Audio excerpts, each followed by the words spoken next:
एकच पर्व, एकच पर्व.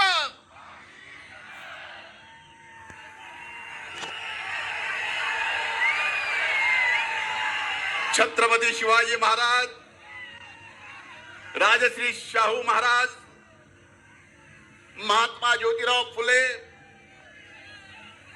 परमपूजनीय डॉक्टर बाबासाहेब आंबेडकर, पुण्यश्लोक अहिल्यादेवी, संत भगवान बाबा, संत सेवालाल महाराज या सर्व महापुरुषासहित स्वर्गीय मुंडे साहेबांना वंदन करतो आणि आजच्या ओबीसी समाजाच्या न्याय हक्कासाठी आज या महाएल्गार सभेला आपल्या सर्वांचे नेते आदरणीय छगन भुजबळ साहेब बीड मध्ये आले. मी बीडचा या भूमीचा पुत्र या नात्यानं मी आपलं आणि व्यासपीठावर उपस्थित सर्वांचं मनापासून स्वागत करतो की या क्रांतिकारी जिल्ह्यातून न्यायी हक्कासाठी महाएल्गार आपण या ठिकाणाहून काढता. व्यासपीठावर उपस्थित विधिमंडळातील माझे सहकारी सन्माननीय गोपीचंदरावजी पडळकर, विधिमंडळातील माझे सहकारी मनोजजी कायंदे,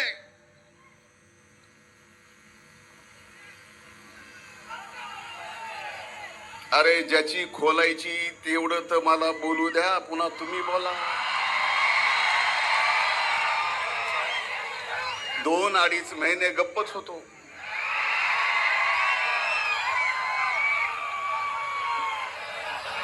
सन्माननीय हाके साहेब,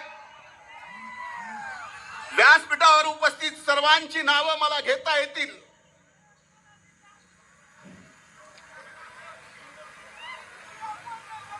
त्या सर्व मान्यवर नेत्याची मनापासून माफी मागतो आणि या महाएल्गार सभेला आपण बीडला उपस्थित आहात. बीडचा पुत्र या नात्यानं मी आपल्या सर्वांचं मनापासून स्वागत करतो.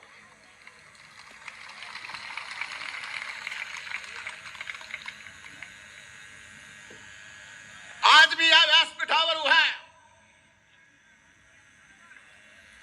आज या एल्गार महासभेला संबोधित करतोय. ते कुणाला विरोध करायचा म्हणून नाही, कुठल्या समाजाचा विरोध करायचा म्हणून नाही, कुठल्या समाजाचं न्यायी शब्द तुम्ही पण लक्षात ठेवा, न्यायी आरक्षणाच्या विरोधात नाही. आज मी इथं उभा आहे माझ्या ओबीसीच्या आरक्षणाच्या संरक्षणासाठी.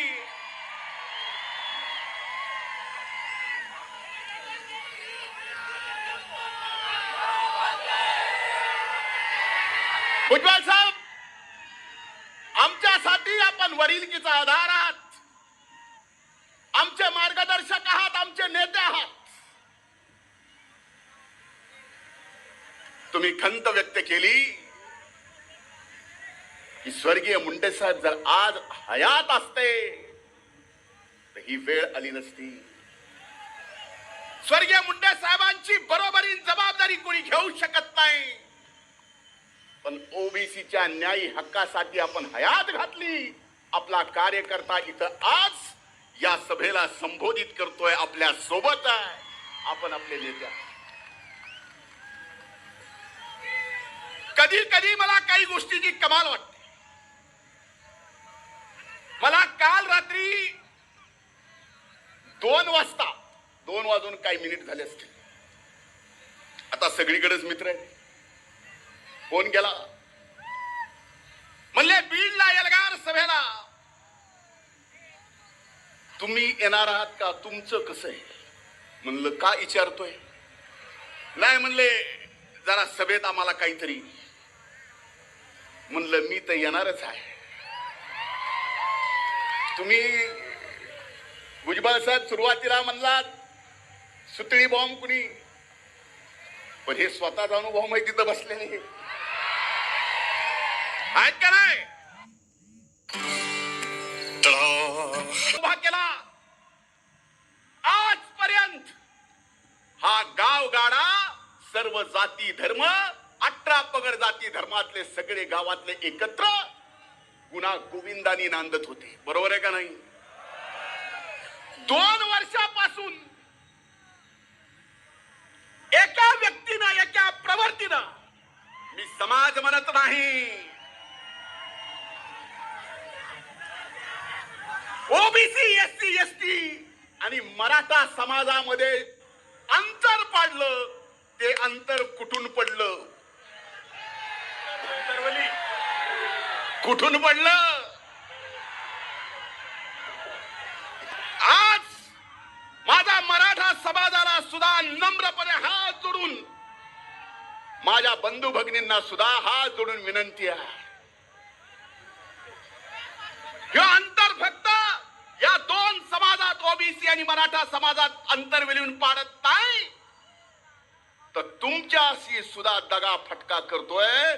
उदाहरणादिशी सांगतो, नाही तर त्यांनी तरी यावं 13 कोटी जनतेच्या समोर. हाके साहेब, आपण सुद्धा इकडे जाऊ की खरा फायदा मराठा समाजाचा या ओबीसीत येऊन नाही, तर खरा फायदा मराठा समाजाचा सुद्धा ईडब्ल्यूएस मध्ये जाऊन आहे, इकडे नाही. पुरावे. पण या ओबीसीत काय यायचंय? मूठभर धनदांडग्या लोकांना सरपंचापासून ते राज्याच्या नेतृत्वापर्यंत पोहोचायचं, म्हणून हे घुसायचं म्हणतायत. ही सगळ्या समाजाची भावना नाही, मराठा समाजाची सुद्धा. पण ह्यांना पेटवायचंय. पर पेटवून पेटवून म्हणतो तरी काय? यांनी कुणी सोडलं नाही. अरे कधी कधी माणूस असण्याची, कधी कधी जिवंत असण्याची, आणि हे सगळं ऐकून कसं सहन करावं याची सुद्धा मनाला भीती वाटते. माननीय मुख्यमंत्र्याची आयमाय काढली. भुजबळ साहेबांचं माझं तर काहीच सोडलं नाही. हाके साहेब,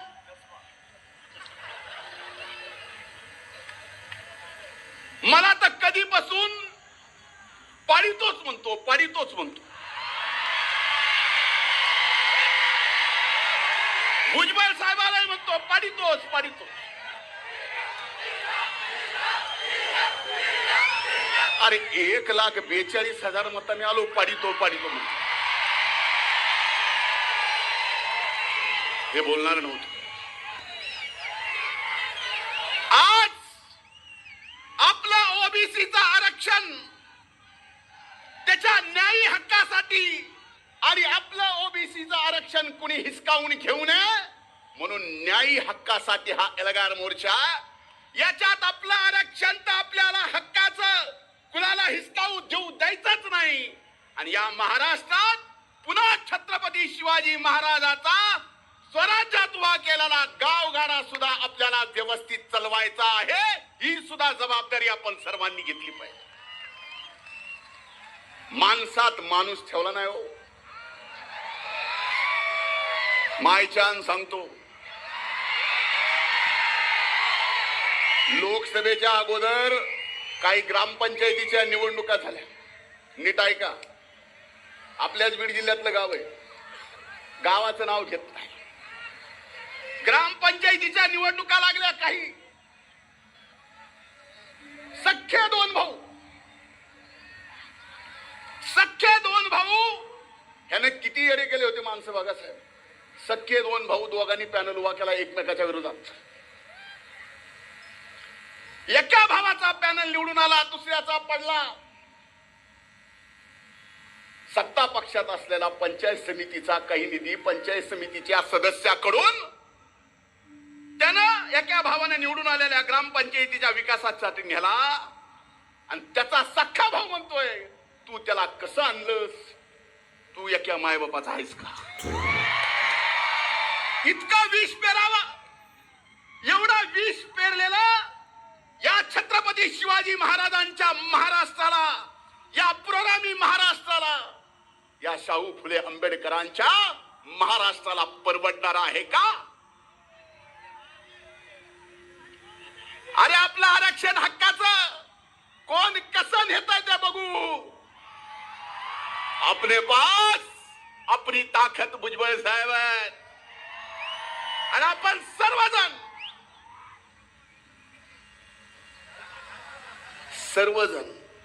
ताकदीनं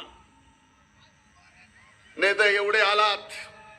ही अभूतपूर्व ऐतिहासिक सभा आहे आणि ती सभा सुद्धा छत्रपती संभाजी क्रीडा संकुलामध्ये होत्या. हे हक्काच्या, न्यायाच्या, ओबीसीच्या आरक्षणाच्या संरक्षणाची लढाई सुरुवात ही छत्रपती संभाजीनगरच्या संभाजी क्रीडा संकुलाच्या इथून होत्या. म्हणून मला आपल्याला काही गोष्टी या ठिकाणी स्पष्टपणे सांगायच्यात, माध्यमांना दाखवायच्यात. मी एका सभेत बोललो की एमपीएससीचा निकाल मागचा काय लागला, त्यात ओबीसी ची टक्केवर 480 ला कट ऑफ झाला आणि ईडब्ल्यूएस ला 455 ला कट ऑफ झाला. ज्यांनी कुणबी म्हणून प्रमाणपत्र अत्यात घेतलं, फॉर्म भरला, एमपीएससी मध्ये 480 मार्क पडले, पण नापास झाला.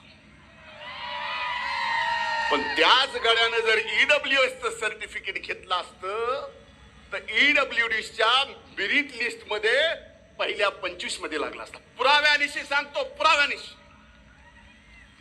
आणि ह्याचा खरा बरा एकदा तुम्ही असे माथे कुणाचे भडकू नका.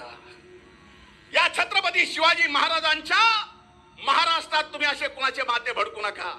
खरं काय खोटं काय, कायदा काय सांगतो आणि मराठा समाजाच्या आमच्या गरीब बंधू भगिनींना खऱ्या अर्थानं फायदा कशाचा होतोय हेच आम्ही बोलतोय, हेच सर्वजण बोलतायत.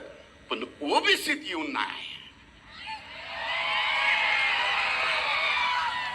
आता आम्ही काही बोललो की तो बोलणारच. रोज सकाळी 9 वाजता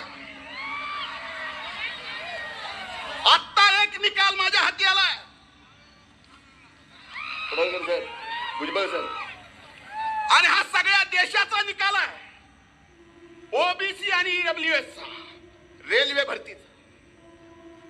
या देशाच्या निकालात 1.5 मिनिट जास्त घेतो, फक्त वेळेपेक्षा जास्त. अजमेर मध्ये ओबीसी आणि ईडब्ल्यूएसचा 9 गुणाचा फरक आहे. अहमदाबाद मध्ये ईडब्ल्यूएस आणि ओबीसी मध्ये 6 गुणाचा फरक आहे. बिलासपूर मध्ये ओबीसी आणि ईडब्ल्यूएस मध्ये 2 गुणाचा फरक आहे. बिलासपूरच्या दुसऱ्या डिव्हिजन मध्ये 5 गुणाचा फरक आहे. चंदीगड मध्ये 7 गुणाचा फरक आहे. चेन्नई मध्ये 18 गुणाचा फरक आहे. गोरखपूर मध्ये 6 गुणाचा फरक आहे. जम्मू श्रीनगर मध्ये 16 गुणाचा फरक आहे. कलकत्त्यामध्ये 6 गुणाचा फरक आहे. पट्ट्यामध्ये 1% फरक आहे. रांची मध्ये 12 गुणाचा फरक आहे आणि शिलिगुरी मध्ये 5 गुणाचा फरक आहे. हा ईडब्ल्यूएस मध्ये आणि ओबीसीतला फरक सांगतोय. मग मला सांगा, खरंच जर मराठा समाजातल्या गरीबातल्या गरीब शिक्षणासाठी आणि नोकरीसाठी फायदा करायचा असेल तर ईडब्ल्यूएस शिवाय दुसरा पर्याय नाही. हे समाजानं सुद्धा लक्षात घ्यावं. कशाला त्या बिनडोकाच्या काय काय कारण आहे का? भाई आमचं तर काय घरदार काढलं, आय माय बहीण काय ठेवलं नाही. इंग्रजापर्यंत माझा जमानला माझा डोळा काढला. माझा डोळा शाबूत आहे पण ऑपरेशन झाल्यामुळे जास्त फडफडत आहे. हे आणखीन जास्त फडफडू नये बाबा, म्हणून चष्मा घातला. आता माझ्या चष्म्याची सुद्धा अडचण आहे. तो म्हणतो परळीचा चष्मेवाला, आवडलाय तर घेऊन जा.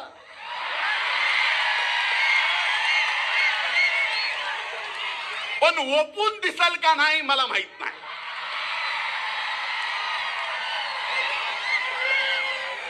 ओपून दिसायला पाहिजे ना. ओपून म्हणजे आपल्याला कळालं ना आपली भाषा. पण त्यांना जगताला वाचत असल की आपणच लय वाचाळ आहेत समजायचं कारण नाही. मी तर बाबा हो.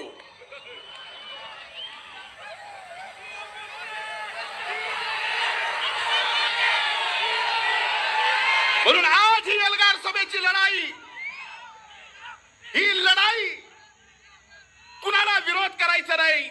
आजही मराठा समाजाने ईडब्ल्यूएसचं घ्यावं, 10% वेगळं आरक्षण जे त्यांना दिलं ते घ्यावं. आम्ही सोबत आहेत. आम्ही खांद्याला खांदा लावून लढा दिला. मी 25 वर्ष मराठा आरक्षणासाठी लढलोय, सर्व जातीच्या आरक्षणासाठी लढलोय आणि त्याचं रेकॉर्ड आहे. कारण ही शिकवण आहे. पण आमच्या ताटातलं कोण घेत असेल तर आम्ही सुद्धा नुसतं बघत बसणार नाही हे आज निश्चित सांगतो. आणि कृपा करून मी जसं सांगितलं रात्री 2 वाजता फोन आला मला, तसं आपल्याला सुद्धा सांगतो. कुणाला घाबरायचं, कुणी अंगावर आलं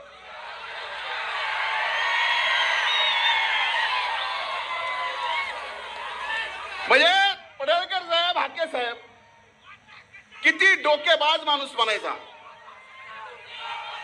दसऱ्याचा मेळावा संपला रे संपला की ते म्हणले धनगराचं आरक्षण 94ला जे फटक्यात दिले काढून टाका, 94चा GR रद्द करा. ह्याला GR तरी कळत असेल नी. धनगराचा काढा म्हणला, पुन्हा म्हणला वंजाऱ्याचा बी काढा 2%. अरे काय काढा, अरे द्यायचं सांगा, न्यायानं हक्काचं मागायचं सांगा. हा छत्रपती शिवाजी महाराजांचा महाराष्ट्राचं काही बोलून जमणार नाही. काही दिवस माणसं तुम्ही एडे करताल, पण खऱ्याला खरं आणि खोट्याला खोटं आज ना उद्या हे कळणार आहे. त्यामुळे आज व्यासपीठावर उपस्थित आम्ही सगळेजण या छत्रपती संभाजी क्रीडा संकुलावर शपथ घेतोय. तुम्ही घ्या. आपसातले तंटे बाजूला ठेवा. आता येणाऱ्या नगरपंचायत, नगरपालिका, जिल्हा परिषद, पंचायत समितीच्या निवडणुका आहेत. मी स्टेजवर बघतोय, इतर आरक्षणाच्या वेळी अनेक लोकप्रतिनिधी समर्थन देण्यासाठी स्टेजवर येतात. पण बीड जिल्ह्यातला लोकप्रतिनिधी ज्यांनी आम्हीच मत देऊन निवडून आणलो, आम्हीच का त्यांना ओबीसीचा आज हित वाटत. म्हणून एक लक्षात घ्या, उद्या पंचायत समिती, जिल्हा परिषदेच्या निवडणुकीला आपसातच हाबूक थुकीत बसताल. तसं करू नका. मनोहर दांडे सर म्हणले, तुम्हीच बोलला,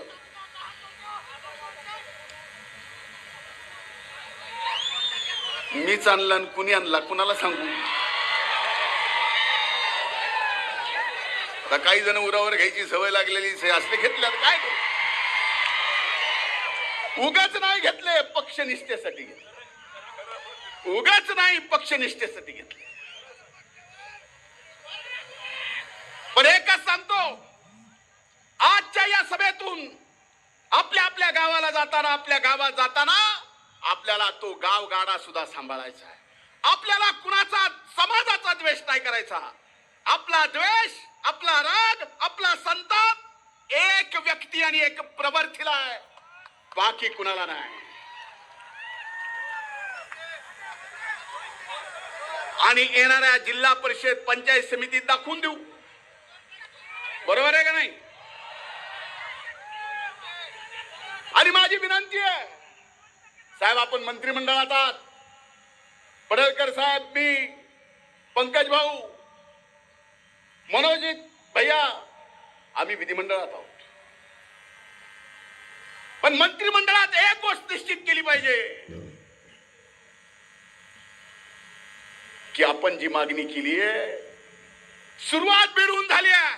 उभ्या महाराष्ट्रात आता या केंद्र सरकारनं तर जात निहाय गणना करायचा निर्णय घेतलाय. पण करत असताना महाराष्ट्रानं त्याच्या अगोदर राज्याला सुद्धा करता येतो. तो अगोदर महाराष्ट्रानं सुद्धा लवकरात लवकर एकदा हिशोबच करून टाकावा. हे एवढा ते तेवढा ते तेवढा ते तेवढा. पुन्हा भांडण नको आणि भांडण लावणारा तर मुळीच नको.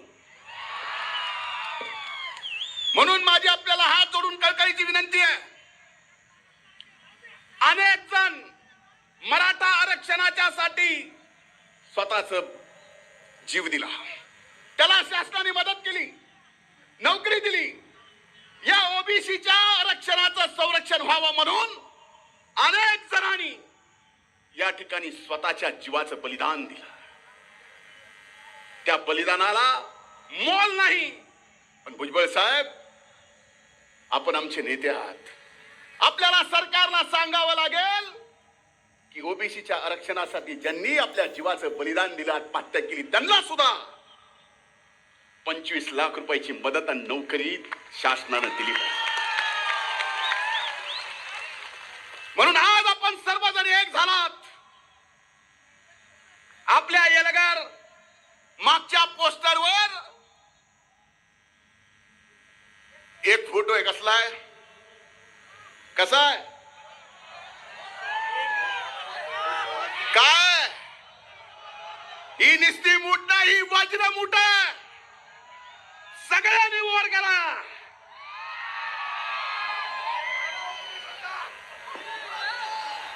एकच पर्व,